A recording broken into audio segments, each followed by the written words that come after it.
I'm Beth Hyland, and I'm here with Dave Anderson. It is July 29th, 2015, and we're at the Corning Museum of Glass. So we'll be talking about your career at Corning Incorporated or Corning Glass Works. So really glad you could join me. Well, I'm glad to be here too, Beth. Thank you. So let's start with the basics. Tell me your name. Name is David W. Anderson, and I'm from Painted Post, New York now. Have lived here since 1965. Lived in Corning for a while and then left Corning right after the flood and moved up on the hill in Painted Post, and that's where we still are. That's great. And where and when were you born? I was born in a little town called Burndale, Pennsylvania, which is near St. Mary's in the western part of Pennsylvania, in 1933. At the depths of the Depression. So my dad had a little gas station, and he was crippled. He had one leg that he didn't function because of polio. So we had two boys. I was the elder, and so I got to do the garden work and the maintenance work and things like that pretty early. Like it, taking care of the family. Yeah. Mm-hmm. How did you end up going to college? How did I wind up going to college? Mm-hmm. Or that's the question? That's okay. The question. Well, first of all, I passed high school. Yes. That was step one. And I had an uncle who was interested, well, he was the principal of the school. My mother was a school teacher. At that time, I didn't really want to go to college because I thought that everybody that went to college was a teacher. And I really didn't want to be a teacher. So I worked for a year in the carbon factories in St. Mary's, Pennsylvania. And I knew I didn't want to do that. And I got a job with a newspaper, a weekly newspaper, and that was more my liking. And then after that took a year. And then a friend of mine was studying industrial engineering at Penn State, and he was finished by that time. And so I decided I wanted to be an industrial engineer. We did not have guidance counselors. So I became an industrial engineer and graduated in 1956. And from there, I went to work for Talon Zipper Company. I'm the only zipper engineer in this part of the world, I think now, left. Talon had invented the zipper, and in 1956, they were known for making die castings that didn't have any flash on it. That meant precision machining, and they were really, really good. They were making the plastic zipper, which hadn't come on the market yet. And I knew something about metallurgy because that was one of my minors in school. So they took me on, and I worked there until I was called to the service. So then I went to the Air Force for 3 years, began pilot training, and then at that time the missiles were coming in, and they didn't need all the pilots they had in the line. So they had every one of us sit down and say, you can go to the next airplane. We'd flown 2 so far, and then in order to go to the jet airplanes, we had to sign up for another 3 years. And so most of us bailed out then, and I was sent to Dayton, Ohio, to a big logistics base. And that's where I met my wife, in the officers' club. She was the girl in the red dress. I love it.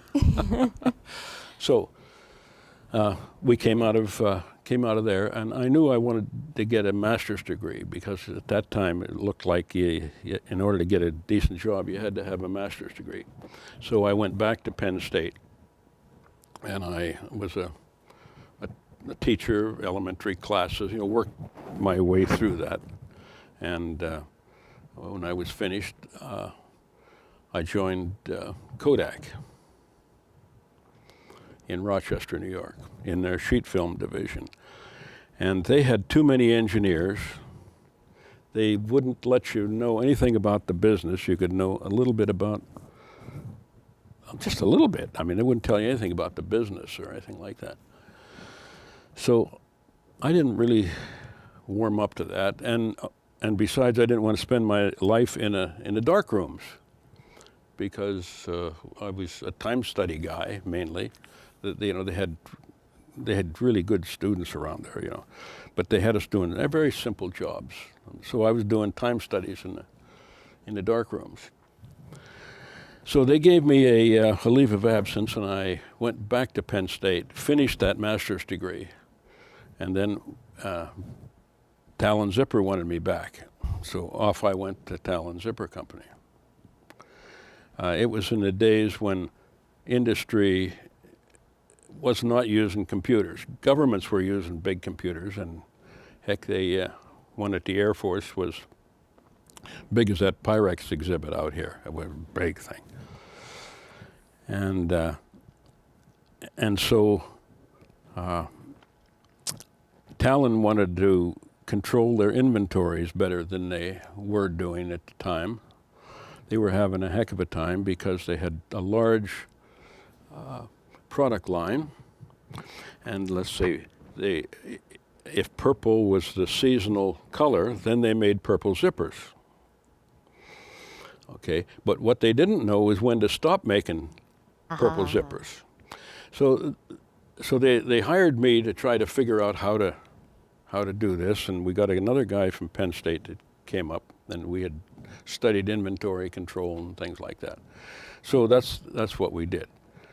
The factories there at Talon, when they couldn't decide what to make, like in the springtime, yellows and bright colors were in fashion, and they didn't know when this thing was going to come to an end, they would make black and white zippers because they were always used.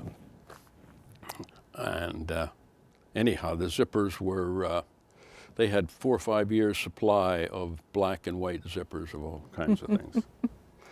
So we worked out a system that they could, they knew what they were making every day because they didn't know what they were selling every day. And we worked out a system, but it was a teletype system. At the end of the day, at the sales organizations, we had what's called ad punch machines. In those days, they looked like ad machines, but they produced a paper tape. Okay. And that paper tape was then sent down to the telegraph office and came back to Meadville, Pennsylvania, which is where the office was. It was in a duplicate tape. Then the tape was taken to an IBM machine and made cards, and the cards went in, and then it was processing. It was something fierce. All that's gone now, but in those days it was a big deal. And the computer we were using was an IBM 1401 computer that had an 8K memory, 8,000 bits. So I got started early in the computer thing. Did you bring that computer experience to Corning, or how did you I end did. up here? I did. I could see that was a very, very good company, but they were taken over by accountants, and they were getting ready to sell the business. It was a family like the Houghtons, okay, a family-owned thing, but the people that were running it were disinterested in the thing. And so they were looking to sell it. And so that's when one summer I came up here to go to the Glass Center with the family and said, gee, this is different than back there. And so I said, well, maybe we can find a better place to work. And so I sent him a resume, and I was hired. That's a great story. By one of the Littletons, Joe Littleton, who in those days they put me in the automotive products division. Now we were going to make flat glass. In fact, in Gorilla Glass is what they were trying to make, okay? And so I came here, and the first thing they did was put me in the finishing department at down in Horseheads. And that is where the glass was strengthened. It was supposed to be made in a factory and then sent down there to be cut up and strengthened. And So then this that is was to make windshields, the windshield. windows, that kind of. But, but, the first day I arrived, it was in January of '65. I probably was staying at the old hotel. I know I was having breakfast at the Athens restaurant, which is on Market and Walnut Street. And when I arrived, sat down to have breakfast, these guys were coming in from the factory, and they were saying, "Oh my God, what awful thing happened last night." Well, you know, geez, holy smoke. Well, it turns out it was the first time they were going to bring glass on the pipe, this thing that made the beautiful glass, you know, best glass in the world, and it was untouched by anything, and you know, it was pristine, strong. Anyhow, that had froze up on the pipe, and it was just a disaster. So they were talking it was going to take 3 months or something like that to fix the thing. So I went to work to Horseheads, and Kurt Gardner, maybe you remember Kurt, was a plant manager there. And he was trying frantically to find out what had happened the night before and how it was going, and he couldn't get any information. He was calling all his friends because Kurt was one of those guys that wanted to know information before his boss found out about it. Well, I said, you know, what is it you want to know? He said, I was in this restaurant, and these guys were talking about the glass freezing up on the pipe.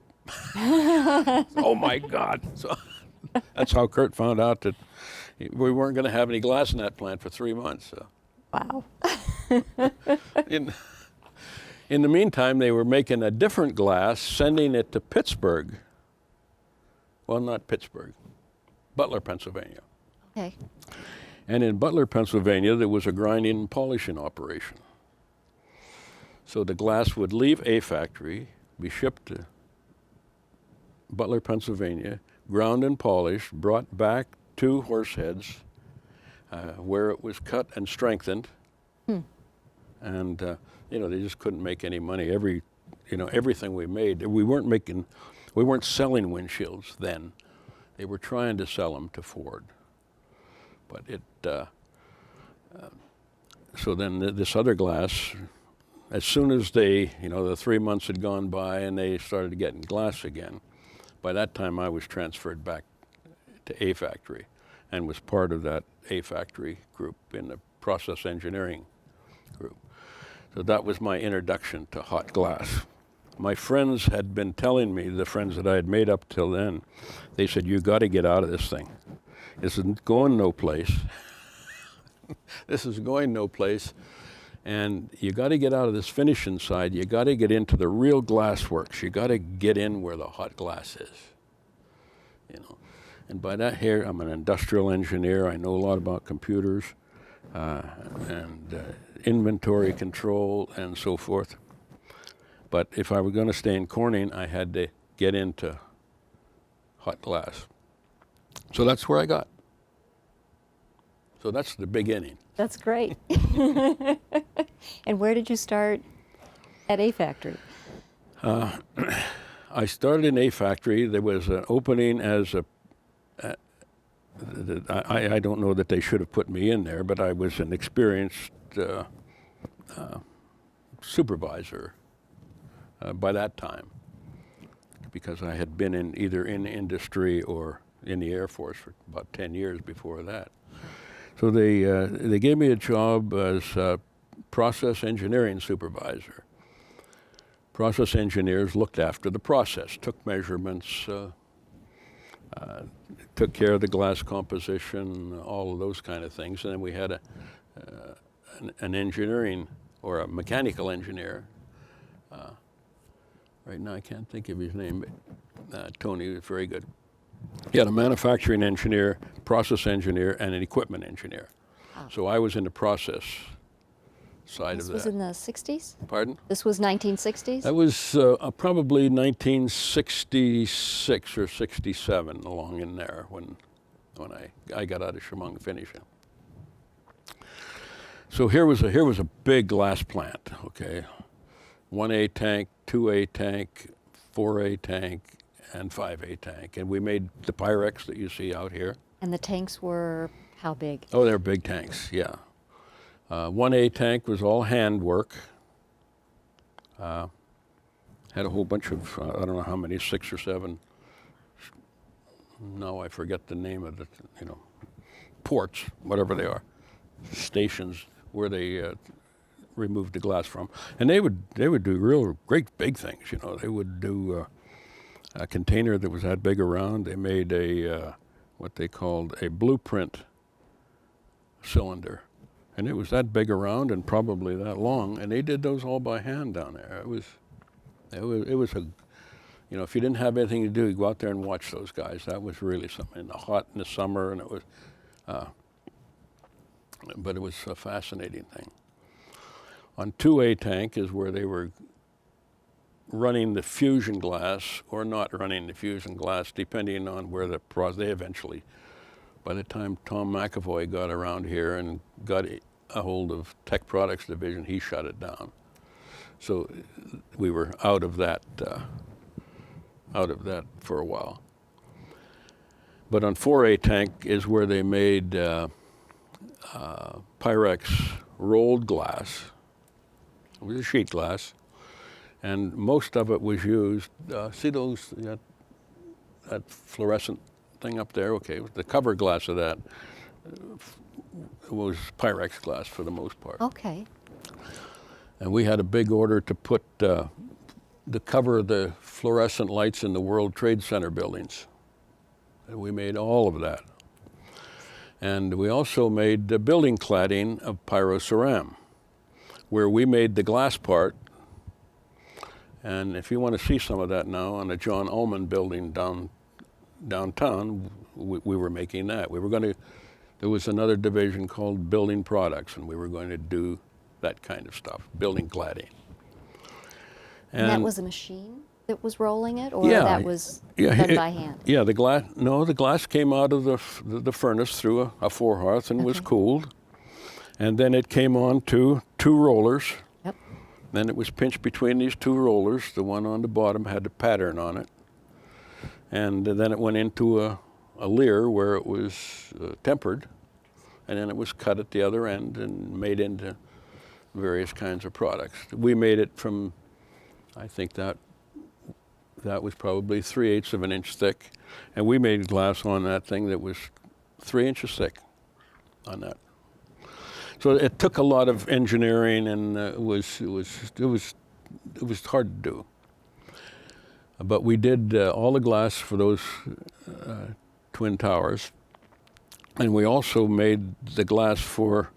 It used to be the Ecker building. We covered that. Okay, we did the hospital, the local stuff to learn how to do this, and the Ullman building. I don't know who owned that then, and then after that we got an order for the Brooklyn Battery Tunnel.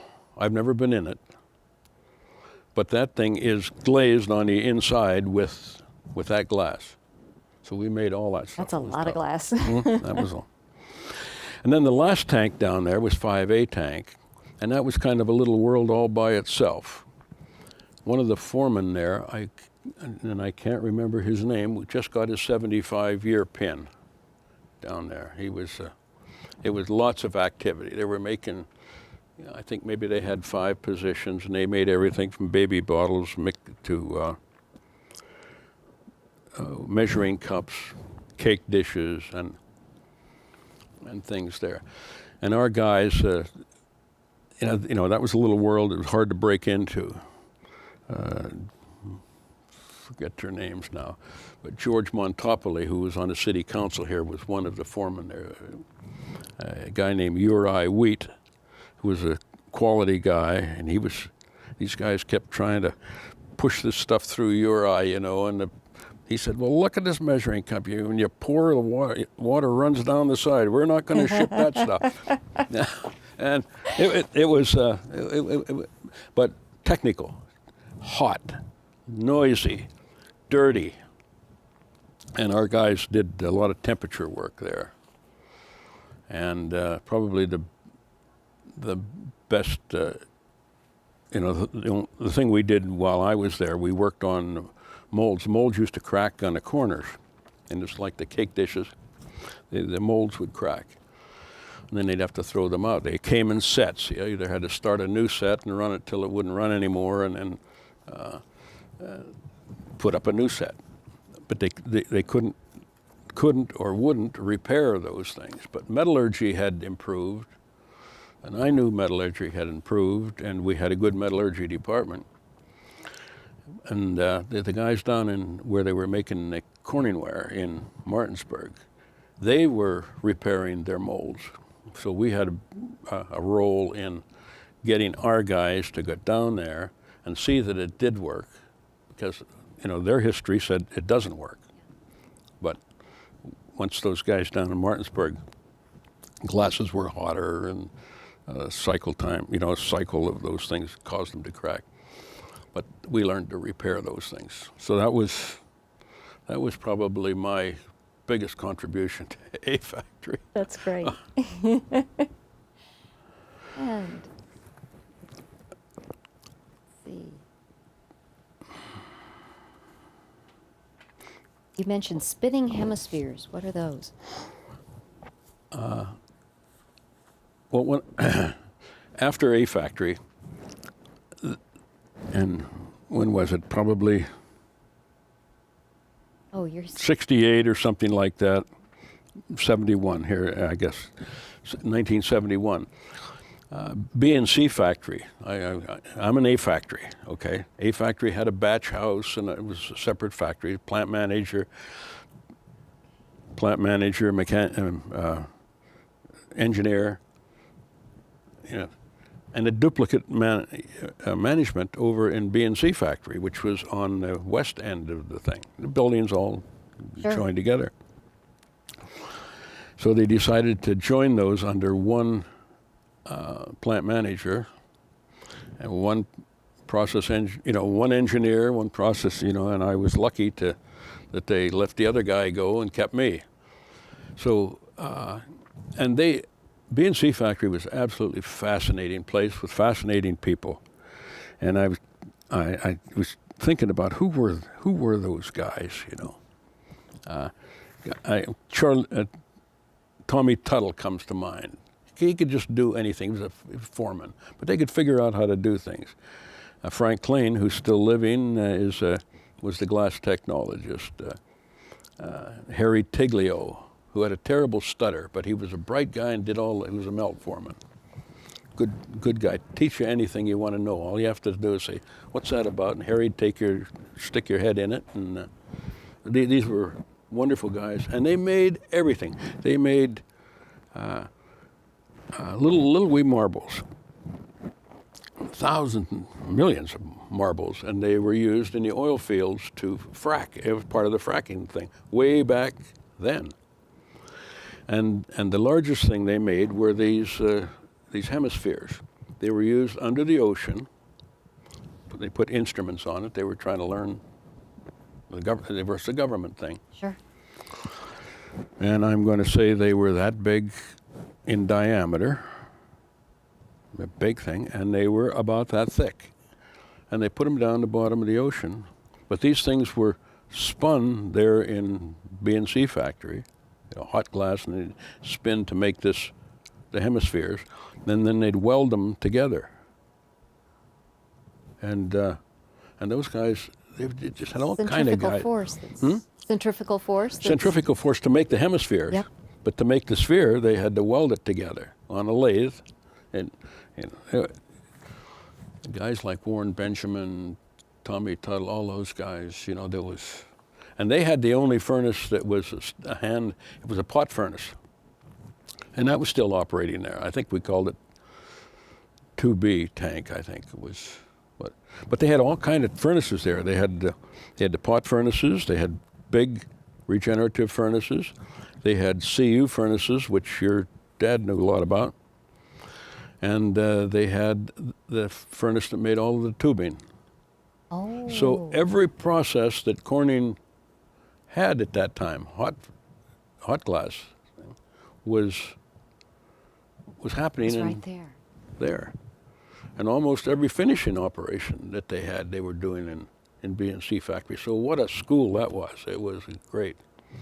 And if you could stay friends with those guys, and it was easy to stay friends with them, you'd learn a lot. Huh? So it wasn't secretive. Huh? They were willing to share and show you. Oh, absolutely. Great. Absolutely. If I go back to A Factory, was a guy there named Dick, and his family were athletes, and they still show up in the newspaper, and I can't remember his name, and I'm sorry about that. But I was out there one day looking at this forehearth. I was told to take some measurements or something out there. And I'm out there, and he said, "You don't know a thing about this, do you?" And I said, "No, but I'm trying to learn." And he said, "Well, who's teaching you?" And he said, "Well, it looks like I got to learn it myself, you know." And he said, "Come on around here when I'm on the shift, and I'll teach you everything about forehearths that you need to know. But you got to want to know. You don't want to know, I'm finished with you right now, okay?" But that man, took me back. He showed me the electrodes and how it worked and why, and that's the way the people were if you treated them right, okay? Or if you thought you were really a hotshot, you were dead. But if you showed an interest and treated them with respect, they taught you. So if you were looking at process, they were teaching you the process. Did they also tell you the things that were going wrong that needed to be fixed? Most of the time they would tell you, or they'd come and ask your help. Once you knew a little bit, Yeah. then they'd come and say, "Hey, look at this, something's wrong. What is it?" I remember one time being asked in A Factory when we were making this thick glass. For a day or so, they'd been making glass, and it'd break. The sheet would break, and they couldn't figure out what the heck was wrong. Well, it turns out that there had been some bumping among the guys and so forth, so the regular guys weren't there. But I knew one of the secrets. That is, it wasn't much of a secret. When the glass cooled, the edges cooled first, and it tore the sheet in half. And I said, "Have you got the center coolers on?" They were just pipes that blew, on both sides that cooled the center. "No, where are they?" I look on it. "Well, they're not there." Okay, but Dick had told me what to do, and so that day I was a genius. I put those things on. A couple hours, they were making glass. So I was no genius, but he was. But those were the kind of things. A Factory and BNC Factory were great places to work in, and I was sad to see them go. They were old-fashioned, but they were doing some really sophisticated things.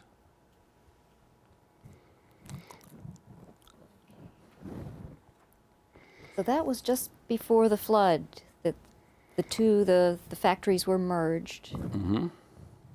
What about happened during the flood?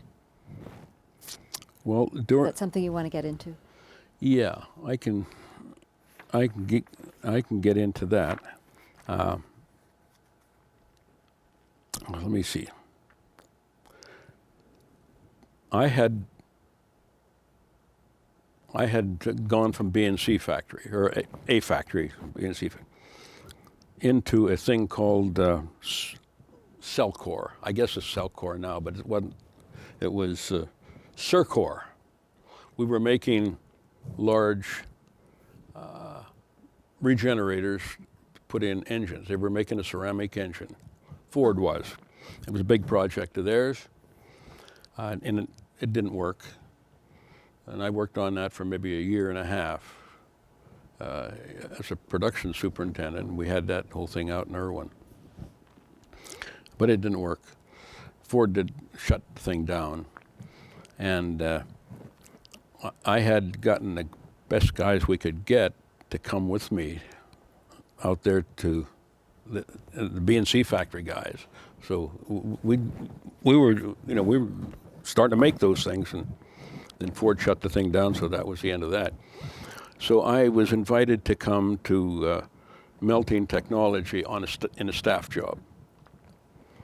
And I didn't know anything about that one either, okay, other than what Harry Tiglio had taught me in BNC Factory. Sure. I was in the staff working for the renowned George Lilly, who was a tough nut. I asked him why he wanted me to come to work for him. He said, because you're one of the few people that told me off and got away with it. Well, that's how I started with George. But there were, it was at the time when photochromics, these ophthalmic glass in Harrodsburg and Danville were running big, and Corning was making a lot of money on it, and the furnaces were wearing out. So they brought me in to be a process engineer, and I was to hire a little crew to do that with. And Jerry Kirsting was brought in to do the engineering part, the design part, because I told you about being there where the hot glass was. Well, if you weren't in the big furnaces, you were nothing. Okay, you weren't a real man unless you were working on big tanks. Well, here I'm working on tanks that fit in this room. Sure. But I was, Dave Laurie and Clark Crawford, who were two bosses in those days, they got together. And they were having trouble. The furnaces wouldn't last very long. So what they said was, let's find two guys that can work together and see if we can make a small tank group. So they plucked me out, and they got Jerry Kirsting, and it was a wonderful marriage. He's a great guy, and a very good designer. Still working, I understand. He is. Yeah. So getting to the flood, I just got that job, and was introduced to the furnaces, and one of them was the Steuben furnace. So I'd been on the job a month, and the flood occurred. So I spent that whole summer in the Steuben factory because the furnace had been inundated. It was totally covered with water. That was in the basement, basically. And so we got that furnace. They wanted it going by August the 15th or something like that. And we had the tank had been rebuilt several months before, so it was a brand new furnace. And it was just crazed in millions of pieces. And we brought that furnace back to life. And we were doing demonstrations on August the 15th when they opened up the glass center. That's a great story. But in large part, that was, I didn't add much to that, but get the right people on the job. And one of them, optical tanks, the kind of optical quality is not easy. No, and it was that was the best glass in the world, and it was a refractory furnace and then a platinum front end, and it was very difficult. But we borrowed guys like Franny Smith. You remember Franny Smith? He's the greatest optical melting guy that ever lived, I think. Maybe Bob Schuster in Harrodsburg was number 2, but these guys were masters. So Franny Smith helped get that. And we had Clyde Rathman, he was from Danville, and we got him up here. And anyway, we got that furnace going, and eventually made good glass with it. So that was my experience with the flood. But it was very interesting because there were no communications. Our plants, the guys in Harrodsburg were going to redo a furnace, and they wanted to know where their blocks were, and the refractory plant was under water, and they made the I can remember walking. I must have lost 30 pounds, take a telephone call, if you could get one, go over to the refractory plant, find the blocks, get them sorted out, get them cleaned up, get them on a truck, get them, you had to keep the rest of the factories going too. So, and that's where sometime along in there, I met Dick Hyland, who was the glass technologist at the division level for photochromics. And that was, the furnaces, I'm going to say, were lasting in those days 4 months, maybe 5 months before they'd have to shut them down for a leak or something like that, platinum leak. And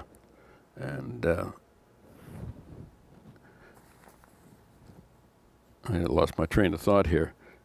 We need to shut those darn things down. And they wanted them to run 2 years. Well, and not only that, they wanted more glass out of every furnace. They would run, in those days, 250 pounds an hour. And they were running 400 pounds an hour.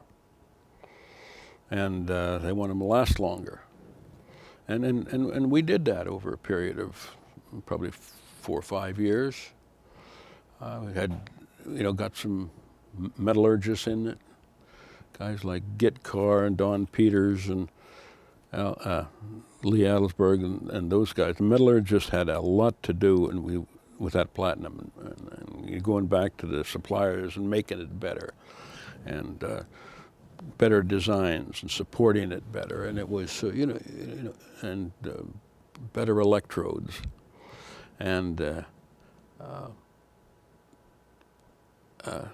in those days the photochromic tanks had a lot of silver in them. I don't know what the percentage was, but The tank itself. pardon? The tank itself had silver. No, the glass yes. had silver in it. Right. And and it was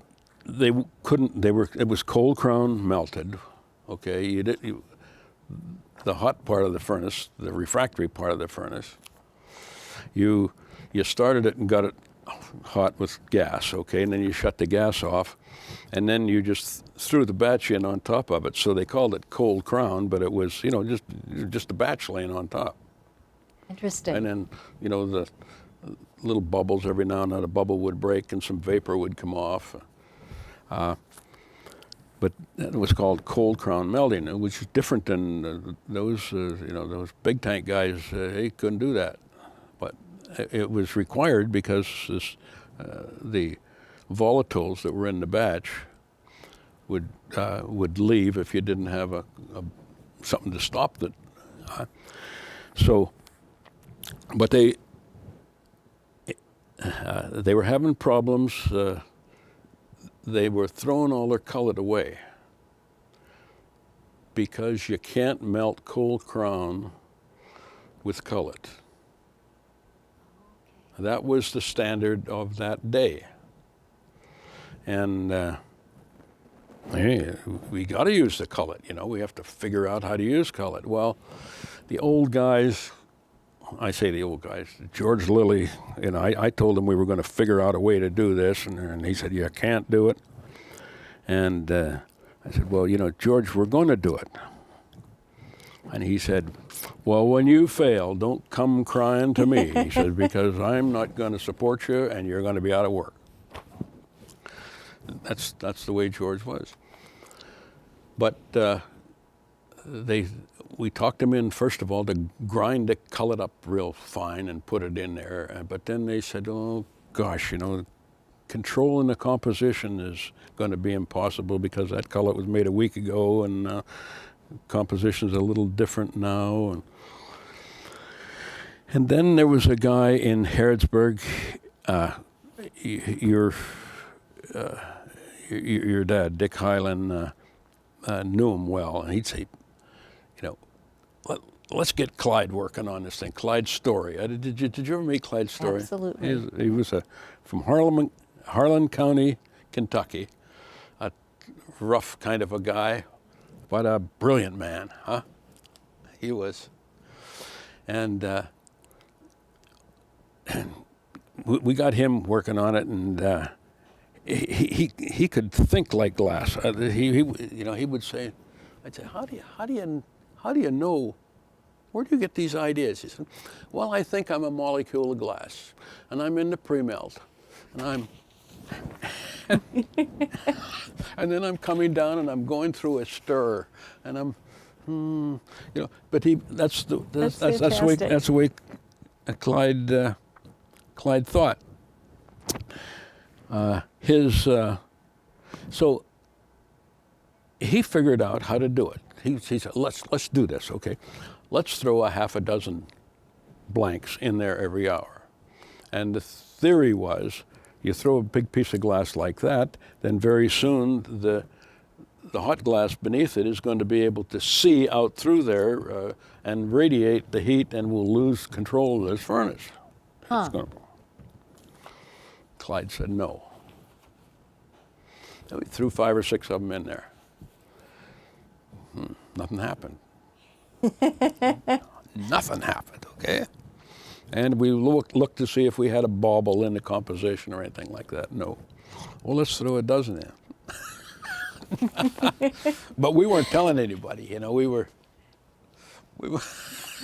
just playing. Oh my God, because the politics of that was just, anyhow. We learned to use cullet, and you didn't have to grind it up or anything like that. You just had to know what the composition of the pile was you were working off of. And between your dad and Clyde, they worked out the details of that. So if you kept your cullet in piles, and you knew what it was, then so that was one of the grand things about. And sometime during that period of time, the cost of there were a couple of guys in Texas called the Hunt Brothers, and they cornered the market on silver, and silver had always sold for about $5, $6 a troy ounce. And these guys cornered the market, and the price went to $50. And so we had the cullet that they had been throwing away. Our geologist, George Edwards, said, well, just don't throw that away. Put it in a limestone pit down there in Harrodsburg. And they did. So when the cost of silver went way up, we began to mine that out of the limestone mine. It was, just sitting there in piles. Sure. We brought it back, analyzed it, and began to use that. So we got through that. That lasted maybe 8 months or something like that at those high prices, and then the whole thing crashed and went back to $7 again, and we were okay. My dad was buying silver then. Pardon? My dad was buying silver then. He was buying silver. He was caught in that loop. Well, so, yes, I remember that. Okay. But I didn't know about the cullet. That's interesting. Mm-hmm. Yeah, that was a very important. But I wrote a name down here that I wanted to talk about. I was so lucky when I got that small tank job.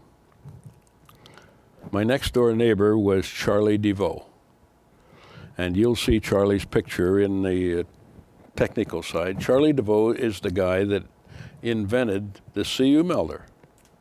He and Al Erickson, and Charlie invented the stir, and that made ophthalmic glass possible. And there he was, sitting right next door, and he was interested. He heard I got this job, and he said, "Well, yeah, I'd be glad to be glad to coach you if you want. You know, so that's also the kind of help I had. I'd get a problem that we couldn't solve, and I'd sit down there with Charlie, and eventually he'd come up with a solution. But they had, you know, I talked about Clyde's story, Bob Schuster, and some of those guys were just top of the line engineers. And there they were in Harrodsburg, but they were making more money than television at the time. It was, and you know, it was Dr. Stuckey's glass, and of course got to know Dr. Stuckey very well. So then, let me see what happened after that.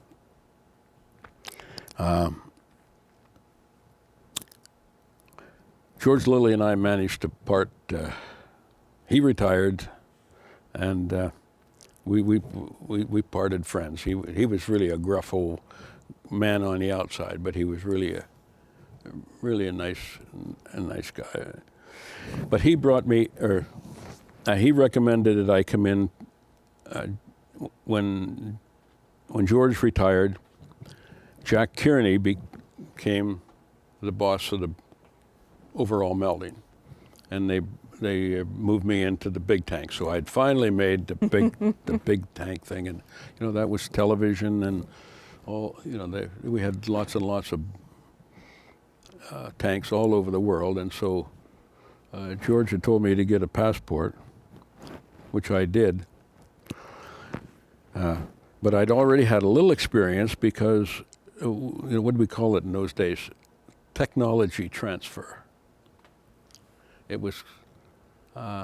It started with the photochromics for me, but the French wanted to make them, or there was some reason to have France in the business of making photochromic glass.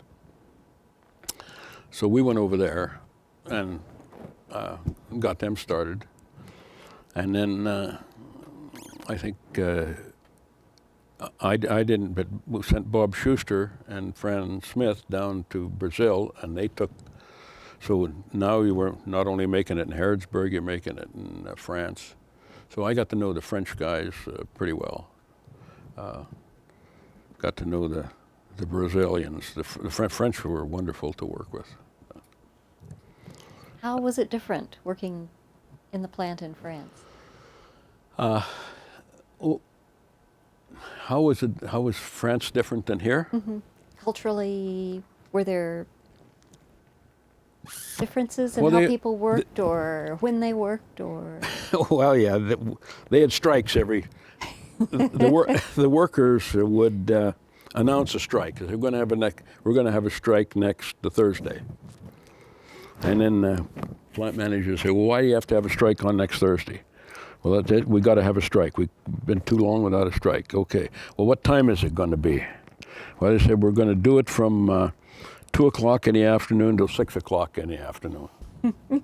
So then they shut the plant down. The guys would just leave, and you know, they would safety everything and stream the glass, and then they'd come back to work, and you know, that was a little crazy. They in the engineering side, they were very, very, very proud of the way they handled their platinum and things like that. And when we were having some trouble, and just this one incident, the glass had bubbles, and we could look at the product, and it was oriented. That's the first thing you want to know is, you know, is the defect oriented in the glass? And it was. And the head of the platinum shop over there said, no, it couldn't be. Normally, you know what that defect was. It was a winding that was too close to the platinum. These things, it was platinum tube here, okay, and then windings that heated them up. And if you got one of those things too close, it would boil the glass. And anyhow, Franny and I looked at it until we were absolutely certain it was going to happen, and we called that platinum smith in and told him that you got a winding in there and it's the wrong size or something. No. And Fran was kind of he had a temper, you know, and I'd never seen that here. This man stuck to his guns like. Finally, Franny went out there with a hammer, and he took this thing apart with that man standing there, and it had the wrong winding in it.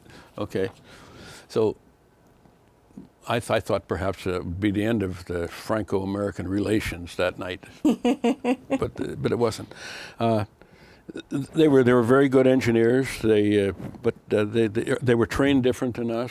They were very theoretical, but very able. So, and the Brazilians very much the same. They learned quickly. You know, they brought those teams up here, and then taught them, and then they go back and they knew what to do. So. Great. Okay. Somewhere along there, I got into the large tank thing, and I'll talk a little bit about the guys. There were probably 15 guys.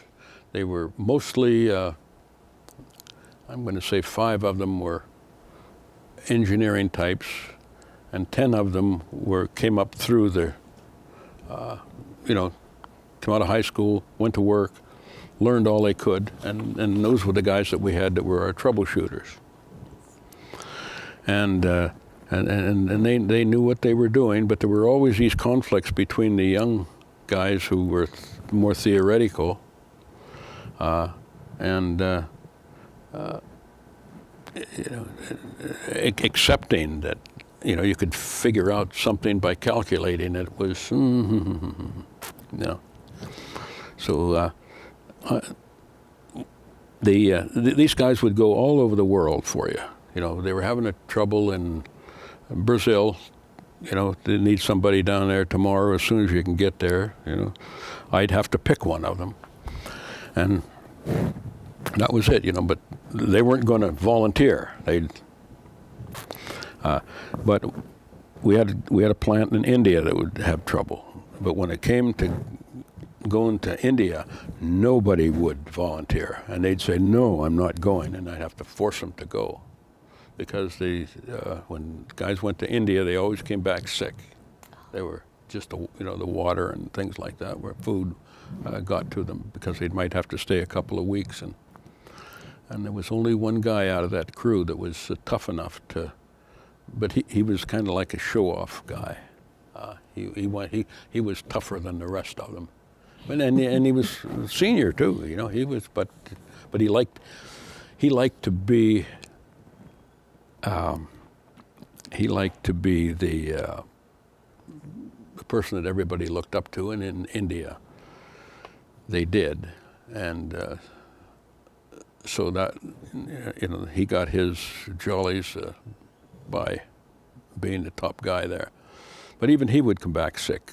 But, you know, it was hard. It was hard for me to tell a guy he's got to go there. Okay. Did you actually have to go to all those plants? No, I never went to India. I still haven't been to India, but I have been in, you know, Korea and Japan, Taiwan, Brazil, Mexico. I think I've in Europe, all over the place. Yeah. So that was one of the things. So then one day, I get a call from Forrest Bem. And he said, we have a job in purchasing, and we want you to do it. And I said, I don't want to be in purchasing. My God, the last place on earth I'd want to be is in purchasing. I was a factory man. And he said, well, here's what we want you to do. At that time, there was another conflict in the Mideast. They were going to close the Suez Canal. Okay, so he said, no, we don't know what we're going to do And somebody has to figure out what we're going to do in all situations that might come up. We need a program that will keep us supplied. And 3 times I went back to his office. Twice I told him no. The 3rd time I said maybe. And then he said something to me that really was meaningful, and we just buried him a week or 2 ago, Forrest, and he changed my life with these words. He said, you've been working inside the company, and we know what you can do inside the company. I know we want you to represent the company outside. You go home and ask Mamie whether you want to do this job. Come back and tell me no tomorrow, and that'd be no problem. But I want you to do that. So we went home that night, and I said, geez, I never thought of representing the company. A whole company this big? A good company like this? So I took the job. And that's how I got into the work that Dick Bauer and guys were doing. It was the strategic procurement of materials. And that was really, really great. I didn't know how great it would be. I had to take a course when I was in ROTC. It was political geography. It was a 2-semester course. And what they were trying to tell us in political geography in the Air Force was where the weaknesses in some countries are, so that if you know where their carburetor plant is, and the carburetor plant, like in Russia, that carburetor plant is making the carburetors for everything in the whole darn country. You knock out that carburetor plant or the bearing plant or whatever it is, and wait, things are going to dry up. So, but that was I was interested in that, and so then I began to study. Where do things come from? Where does our sand for Steuben? Steuben had very, very difficult specifications, and their sand was coming from South Africa. And a geologist went over and took a look there, and he said, hey, within a year, that gold mine that's right next door is going to be mining into that thing there, and they don't own that sand, and they're going to go out of business. And so, okay, now what do we do?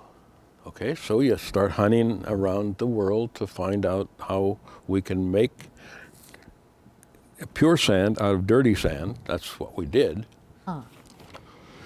And well, that was one of the problems. The Steuben, Corningware. Corningware had lithium in it. It used a mineral, petalite is the name of the mineral, and it contains lithium and sodium and silica and a couple other odd things. And there was it was mined in Rhodesia, in Africa also. Rhodesia eventually became, Rhodesia broke away from England, and it had been a protectorate or something like that. And then they wanted to be independent because they wanted to have a white government, and England said you got to have a black and white government, and the Rhodesians said no, we're going to have a white government, so we are declaring independence from England. And when that happened, the United Nations said we must put sanctions on Rhodesia, and they did. And what that meant is we couldn't buy that material anymore. So now what to do? Well, there was a mineral, a similar mineral in North Carolina. And so we got a company, FMC Corporation, to build a plant to acid wash this dirty mineral and make a pure mineral for us. And in fact, they made a chemical out of it, lithium carbonate. So it was expensive, but it still worked in the process and so forth. So it was about 12 years before the war took place, changed the name of the country from Rhodesia to Zimbabwe, and our geologist went over and looked at the mine. I went over, some other guys went over, and we put that mine back together again with advanced money from Corning. Wow. And we put that mine back together again and began to supply Martinsburg with that glass. In the meantime, we had found it in Australia, we'd found it in Canada, but we piecemeal, keeping this darn plant going so that they had the lithium sources they wanted. So there's one more thing here, maybe I Good. can, in the time, has to do with germanium and the optical fiber. We had to put a pilot plant running. We were getting ready to make the optical fiber, but we really didn't have any good sources of germanium. And the company that was producing it, when it was a liquid, it would show up in a liquid at the plant, and about half of it was contaminated, and it was just a very, very bad situation. And we were saying, well, if this thing comes out of pilot plant, we're going to need a lot of this stuff. And how are we going to source this? So we began to work on it. By this time, we'd hired Booz Allen Hamilton management consultants, and they suggested a way we could analyze everything. We analyzed every batch and every material that we made and looked for problems places. And so we kind of knew how to do it then. But then we found a supplier in Germany that thought he could make it for us. Germanium is a contaminant in zinc production. If you leave it in there, the zinc will get brittle and break. And so they had this big pile of waste over there, but it had germanium in it. But we also had to find germanium and get it into our own hands like platinum. We had to hoard the stuff without alarming the world. Ah. And we didn't want to say, okay, here, Corning. We didn't want to advertise, Corning's coming out with this thing and it's going to be big, and advertise, and we don't have any. Okay, we didn't. That would have been a kind of a dumb thing to do. So Bob Forrest was running the manufacturing operation, and he got a bank account for us from someplace inside the company. And we very, very quietly began to buy 500 pounds, 200 pounds, whatever we would get. We had a man who we could trust. He was a German immigrant. He was a world trader, and we got this germanium, and we stored it in the platinum shop. It was so precious, so that when they were ready to go into production, we had enough to do the job. That's fantastic. And that stuff's still being shipped from Germany.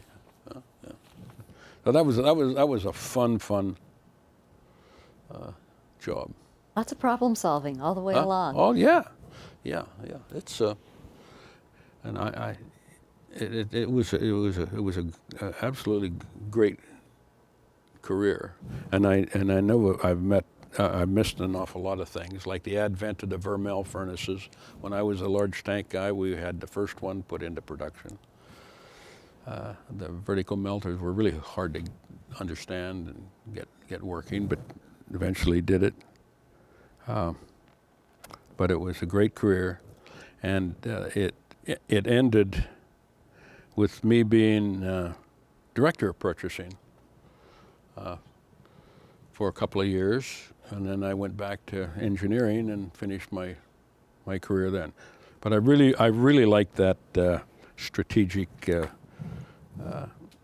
system. Worked with good guys, people all over the world. I knew them personally.